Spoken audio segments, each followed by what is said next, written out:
All right, sports fans, how's everybody out there doing? William Martin coming at you one more time here on YouTube with another edition of the 300 Pounds of Sports Knowledge Podcast. Now, as I continue to give you my division by division breakdown for the upcoming NFL season, last but certainly not least, it is time to talk about the AFC West. And of course, the AFC West in recent years has been dominated by the Kansas City Chiefs as they are the 8-time defending champs. And there's no wonder why we've seen how we've seen the Chiefs be so dominant in the postseason. Why? Because they're consistently winning their division.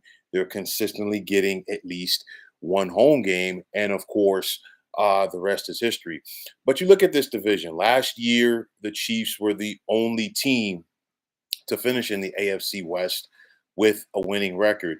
A lot is changing in the AFC West this year. This has now become a strong division as far as the coaching room goes. Of course, you still got Andy Reid in Kansas City. You're bringing in Jim Harbaugh to the Chargers. Sean Payton is entering year 2 with Denver. And then you have Antonio Pierce, who is no longer the interim head coach for the Raiders.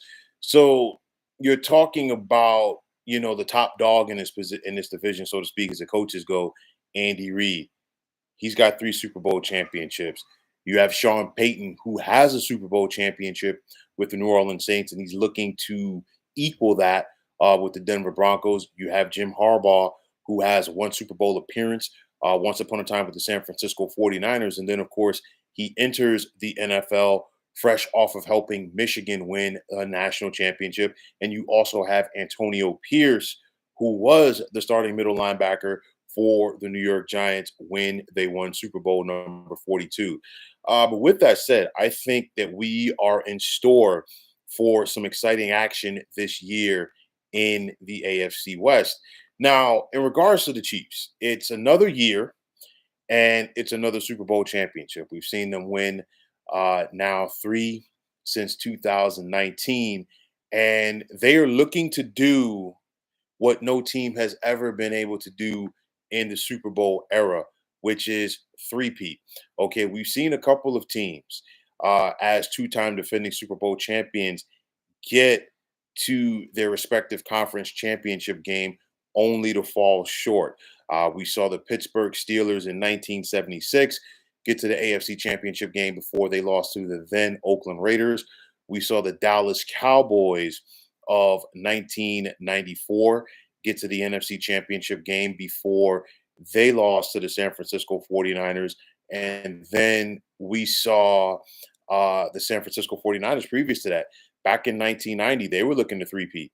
They got to the NFC Championship game and they lost to the New York Giants. Of course, all 3 of those teams have something in common. Clearly, they fell short of three-peating, but the teams that beat them would all go on to win the Super Bowl championship. But nonetheless, with these Chiefs, you look at it. First and foremost, it's the head coach quarterback combo that is Andy Reid and Patrick Mahomes. So all they simply do is go out there and win. Patrick Mahomes plays quarterback like he's a point guard in the NBA. He's just moving around, making it happen. It's kind of like, if you were giving him a basketball comparison, it'd be someplace between Steph Curry and Magic Johnson. But nonetheless, the Wizard continues to go out there and get it done. You've got running back Isaiah Pacheco, who is not afraid to mix it up and try to get those tough yards for this Kansas City run game. I really want to see how a pair of new Chief receivers look this year. You get Hollywood Brown, the former first-round pick of the Baltimore Ravens. Didn't work out there. Didn't work out for him with the Arizona Cardinals. And I am of the mind that, as a wide receiver, if you can't get it together playing with Patrick Mahomes, you never will.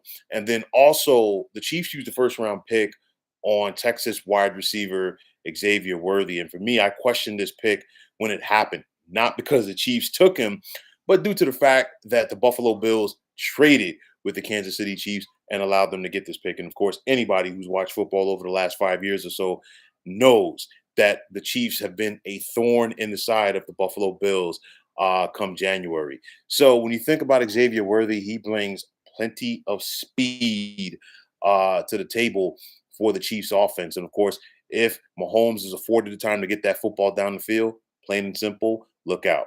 Now, tight end Travis Kelsey continues to be Travis Kelsey, arguably the best tight end in the game. You have a veteran offensive line with a lot of cohesion, which includes the likes of Pro Bowl guard Joe Thuney. Now, this defense of the Chiefs was one of the tops last year in the NFL under the guidance of defensive coordinator Steve Spagnuolo. Chris Jones continues to anchor this defense. We saw what the Chiefs defense looked like at the beginning of the year without his services. We saw what it looked like with him, especially in their playoff run. The presence of Chris Jones has opened things up for the likes of defensive end George Karlaftis. I expect him to have another solid season for the Chiefs. And the bottom line is everybody on that Chiefs defense, plain and simple, they do their job. And with all of that said, I think the Chiefs do have a legitimate chance to get to the last game of the season and possibly win it again. You look at the Las Vegas Raiders. Now they started off 3-5 last year, and then uh, team owner Mark Davis decided to make the move and move on from Josh McDaniels, and he replaced him with linebackers coach Antonio Pierce. Now, not too much was expected of Pierce when he took over for the Raiders, but Las Vegas would go 5-4 with him at the helm, which resulted in Mark Davis promoting the former NFL linebacker to be the next head coach of the Silver and Black. But as Pierce was able to rally the Raiders as the interim head coach, what is he going to be able to do now that he has the full-time gig? The Raiders had to do something at quarterback. They brought in veteran Gardner Minshew. Uh, what can he do with this team? Gardner Minshew is a guy, he can win you some games, but he could also lose you some games. But I'll tell you like this, Gardner Minshew is definitely an upgrade as far as what the Raiders had last season at quarterback. Las Vegas was 23rd in the NFL in passing a season ago. Now, the Raiders did lose running back Josh Jacobs in free agency, but now the onus is going to be on Zeus White to carry the load. Will he be able to do it? We got to wait and see. You still got Devontae Adams at wide receiver, one of the best in the game, and you also have Jacoby Myers. But the guy that I really want to keep an eye on in this Raiders passing game is going to be rookie tight end Brock Bowers out of Georgia. Brock Bowers was one of those guys that every time you turned around in college, he was wide open. And he was doing this against some of the premier defenses in college football in the Southeastern Conference. I think this young man comes into a good spot here with the Raiders. And I think he has the opportunity to have an immediate impact for this offense. We saw the Raiders sign former New Orleans Saints guard Andrews Pete for their offensive line. And the bottom line is this: Pierce wants a very physical team. Antonio Pierce, he grew up a Raider fan when they were in LA, and to me, he embodies that old school toughness mindset of the Raiders. We saw that last year when he took over, and I think he's gonna definitely wants that mindset going forward for this club. You got Max Crosby and his high motor rushing the edge defensively for the Raiders, and I want to see what Christian Wilkins looks like with the Silver and Black. Of course, once upon a time, Christian Wilkins was a first-round pick of the Miami Dolphins. Did not work out there. Will a change of scenery help him live up to his potential? We got to wait and see. You've got cornerback Jack Jones, who has found a home with the Raiders, found a home playing with Antonio Pierce. And I'll tell you like this Raiders team, just like it was in the second half of last season when Pierce took over, bottom line is you're going to have to pack a lunch if you want to expect to beat this team on Sundays. Then you got the Los Angeles Chargers. And, for the first time in a very long time, probably dating back to their days in San Diego, the Chargers have the stability that they need to be a contender. But how soon before it really kicks into gear? And I say this because, of course, we all know by now the Chargers brought in Jim Harbaugh, And you think about not only the success that Harbaugh had collegiately at Michigan, but also what he did previously in the NFL. In 4 seasons, he got the San Francisco 49ers to the NFC Championship game 3 times, and of course, one Super Bowl appearance. So it's going to be interesting to see how things work this time around. We've seen the Chargers part with some guys due to cap casualties, but Harbaugh is building this team in his own image. And first things first, he inherits a Pro Bowl quarterback in Justin Herbert. And make no mistake about it, the talent is there for Justin Herbert. I think Harbaugh is going to help him take that talent to the next level. So look out right there. Now, the Chargers were 25th in the NFL in rushing a year ago. You know that is going to change with Harbaugh running things out there. You bring in former Baltimore Ravens running backs Gus Edwards along with J.K. Dobbins, and then the Chargers used their first round pick on offensive tackle Joe Alt. So again, just like the Raiders, you can expect the Chargers to be much more physical this year. Now, replacing longtime wide receiver Keenan Allen, who was traded to the Chicago Bears, that is going to be big for the Chargers passing game. But I like this defense. They're switching from the 4-3 to the 3-4. They've got a strong group of linebackers as long as everybody can stay healthy. You got veterans Khalil Mack and Joey Bosa off the edge. You bring in former first-round pick Bud Dupree, and then you already had Denzel Perriman in place. And then you look at the back four with the likes of Asante Samuel and Derwin James in that secondary. I'll tell you like this. The Chargers in the first half of the season, I do believe that they're going to be finding their footing. But in the second half, I do believe that this is a team that people are not going to be lining up to want to face. And finally, there's the Denver Broncos. And, the rebuild is officially on for Denver. And I'm not surprised. I mean, you look at last season, and I really wasn't surprised with how things played out last season. I wasn't convinced from the word go that Sean Payton wanted Russell Wilson as his quarterback. And of course, we saw how that played out last year.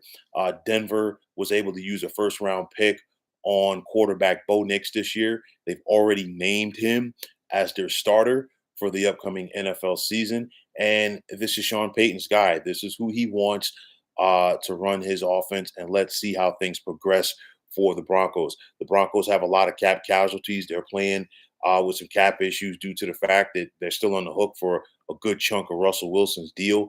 You still got some talent on this team with the likes of Patrick Surtain, the second at cornerback. And I'll tell you like this, Sean Payton's going to put it together. Sean Payton's going to get a winner in Denver. It's just a matter of how long that it's going to take. But I do believe that this is going to be a very competitive and a very physical division in the National Football League. You got the Raiders, the Chargers, and the Broncos all looking to close that gap on the Kansas City Chiefs. It will happen eventually, but I don't think it happens this year, as I'm picking the Kansas City Chiefs to make it 9 consecutive AFC West titles. So, folks, that is going to wrap it up. And as always, I want to take this time out to thank all of you for tuning into the 300 Pounds of Sports Knowledge podcast here on YouTube. I want to take this time out to thank all of you fine folks out there for tuning in. And if you haven't already, please feel free to subscribe to this channel. Now, if you're on the X, formerly known as Twitter, please feel free to follow me at 300 Pounds of Sports. And like I always say, if you follow me, it will be my pleasure to follow you right back. There's also the sports discussion group on Facebook at the Sports Depot 365. Now, you can check it out. Drop a line and be a part of one of the better sports debating sites going on social media.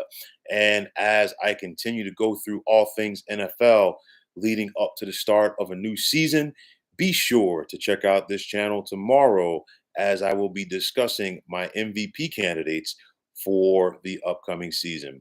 And as always, folks, my name is William Martin.